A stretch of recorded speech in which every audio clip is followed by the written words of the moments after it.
Good morning students. आज का हमारा टॉपिक है भारत सरकार कानून 1919 ईस्वी, जिसे हम गवर्नमेंट ऑफ इंडिया एक्ट 1919 और मॉन्टेग्यू चेम्सफोर्ड रिफॉर्म्स के नाम से भी जानते हैं। हम देखते हैं कि 1919 का सुधार भारत में नरम दल के व्यक्तियों को भी संतुष्ट न कर सका। भारतीय राष्ट्रवाद की भावना तीव्रतर होती गई। 1914 ईस्वी में प्रथम महायुद्ध आरंभ हो गया। गवर्नर जनरल लॉर्ड हार्डिंग्स की उदार नीति और सद्भावना के कारण भारतीयों ने युद्ध में अंग्रेजी सरकार को पूर्ण सहायता दी। स्वयं महात्मा गांधी ने भारतीय जनता से सरकार को सहायता देने की मांग की। युद्ध के अवसर पर मित्र राष्ट्रों ने घोषणा की कि वे अपने व्यक्तिगत स्वार्थों की पूर्ति के लिए नहीं, वरन संसार में जनतंत्र की सुरक्षा के लिए युद्ध लड़ रहे हैं। इससे भी भारतीय आश्वस्त हुए कि युद्ध के पश्चात उन्हें स्वशासन प्राप्त हो सकता है। युद्ध के समय मेसोपोटामिया में भारतीय सैनिकों को भारत सरकार की अयोग्यता के कारण जो कठिनाइयाँ उठानी पड़ी, उसकी जांच हेतु एक कमीशन की नियुक्ति की गई और उस कमीशन ने अपनी रिपोर्ट में लिखा कि भारतीयों की वफादारी प्राप्त करने तथा भारत सरकार के शासन में सुधार के लिए आवश्यक है कि किसी न किसी मात्रा में शासन में भारतीयों का सहयोग प्राप्त किया जाए। इसके अतिरिक्त कांग्रेस मुस्लिम लीग का समझौता, भारत में स्वशासन की मांग का तीव्र होना, कांग्रेस में उग्रवादियों का बहुमत और मिस्टर मॉन्टेग्यू सदृश उदार विचारों के व्यक्ति का भारत सचिव होना आदि ऐसे अन्य कारण थे जिनसे नवीन सुधारों की संभावना हो सकी। 20 अगस्त 1917 को मिस्टर मॉन्टेग्यू ने घोषणा की कि जिसमें उसने भविष्य के सुधारों की ओर संकेत किया। इसी बीच 1917 में गोपाल कृष्ण गोखले ने सुधारों की अपनी योजना प्रस्तुत की, जो गोखलेस पॉलिटिकल टेस्टामेंट के नाम से विख्यात हुई, और अन्य भारतीयों ने भी गवर्नर जनरल चेम्सफोर्ड के सम्मुख सुधारों की एक अन्य योजना प्रस्तुत की। एक अंग्रेज सदस्य मिस्टर कॉर्टिस ने भी द्वैध शासन की एक योजना का निर्माण कर लिया था, जिससे मिस्टर मॉन्टेग्यू सहमत हो चुके थे और जिसका ज्ञान चेम्सफोर्ड को भी था। अपनी घोषणा के 3 माह पश्चात मिस्टर मॉन्टेग्यू भारत आए और 6 माह यहाँ रहे। 1918 में मॉन्टेग्यू और चेम्सफोर्ड ने संयुक्त हस्ताक्षरों से भारत में सुधारों के लिए एक रिपोर्ट प्रकाशित की, जिसके आधार पर 1919 का भारत सरकार कानून बनाया गया। इस एक्ट के द्वारा न केवल भारत के शासन में ही परिवर्तन किए गए, बल्कि गृह सरकार में भी परिवर्तन किए गए।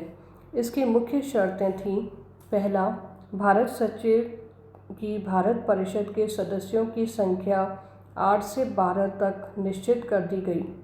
इनमें से 3 सदस्यों का भारतीय होना आवश्यक था और कुल सदस्यों में से आधे ऐसे होने चाहिए थे जिन्होंने कम से कम 10 वर्ष तक भारत में निवास किया हो।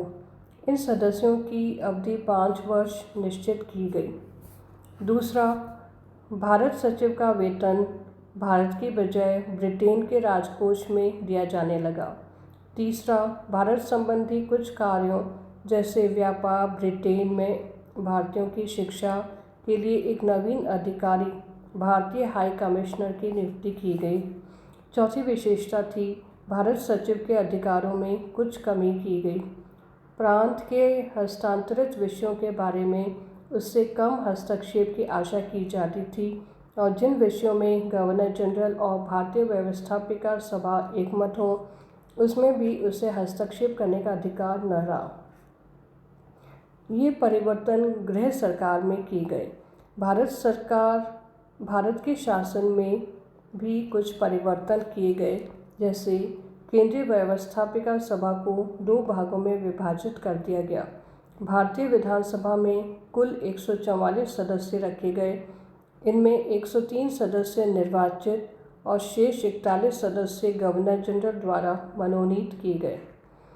दूसरी इसमें जो व्यवस्था की गई थी, भारतीय राज्य परिषद के कुल सदस्यों की संख्या 60 रखी गई, जिनमें 33 सदस्य निर्वाचित और 27 सदस्य गवर्नर जनरल द्वारा मनोनीत किए जाएंगे।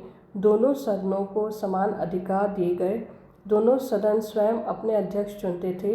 यद्यपि गवर्नर जनरल व्यवस्थापिका सभा की सलाह को ठुकरा सकता था और केंद्रीय कार्यकारिणी भी किसी प्रकार व्यवस्थापिका सभा के प्रति उत्तरदायी न थी, परंतु फिर भी सदस्यों से प्रश्न पूछने, मत देने और प्रस्तावों को आरंभ करने आदि के अधिकार में वृद्धि करती गई।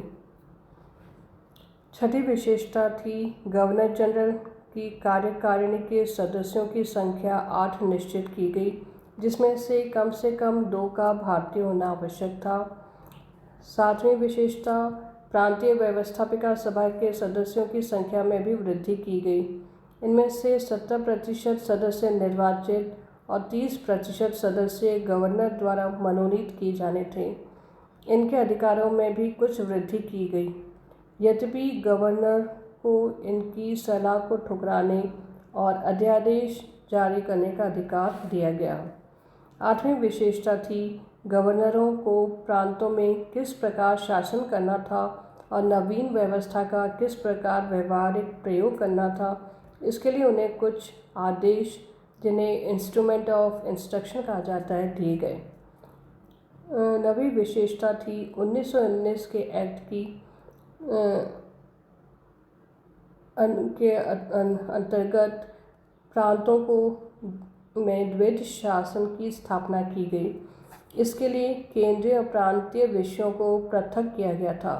इसके पश्चात प्रांतीय विषयों को 2 भागों में बांटा गया।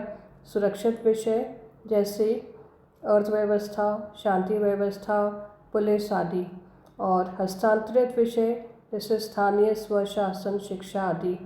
सुरक्षित विषयों का शासन गवर्नर अपनी परिषद के सदस्यों की सलाह से करता था और हस्तांतरित विषयों का शासन गवर्नर भारतीय मंत्रियों की सलाह से करता था। ये मंत्री व्यवस्थापिका सभा के सदस्यों में से लिए जाते थे और इनसे आशा की जाती थी कि वे उसी के प्रति उत्तरदायी भी होंगे।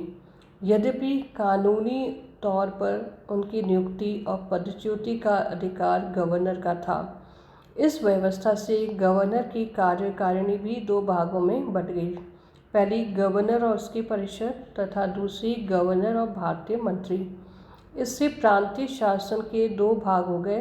पहला शासन का वह भाग जिसके अधिकार में सुरक्षित विषय थे, अर्थात गवर्नर और उसकी परिषद, जो शासन का उत्तरदायित्वहीन भाग था, और दूसरा शासन का वह भाग जिसके अधिकार में हस्तांतरित विषय थे, अर्थात गवर्नर और भारतीय मंत्री, जो शासन का उत्तरदायित्वपूर्ण भाग माना जा सकता था। पहले भाग का व्यवस्थापिका सभा के प्रति कोई उत्तरदायित्व न था, परंतु दूसरे भाग से आशा की जाती थी कि वह व्यवस्थापिका सभा के प्रति उत्तरदायी होगा। शासन के इसी विभाजन के कारण इस व्यवस्था को द्वैध शासन पुकारा गया। 10वीं विशेषता जो इस एक्ट की थी वो था केंद्र की कार्यकारिणी उस समय भी व्यवस्थापिका सभा के प्रति किसी भी प्रकार उत्तरदायी न थी। और अंतिम विशेषता थी चुनाव पद्धति सांप्रदायिक आधार पर ही रही, बल्कि इस एक्ट के द्वारा सिखों, एंग्लो इंडियन, ईसाइयों और यूरोपियंस को भी पृथक प्रतिनिधित्व प्रदान किया गया। यद्यपि केंद्र और प्रांत दोनों ही स्थानों पर सदस्यों और मतदाताओं की योग्यता में कमी कर दी गई थी। धन्यवाद।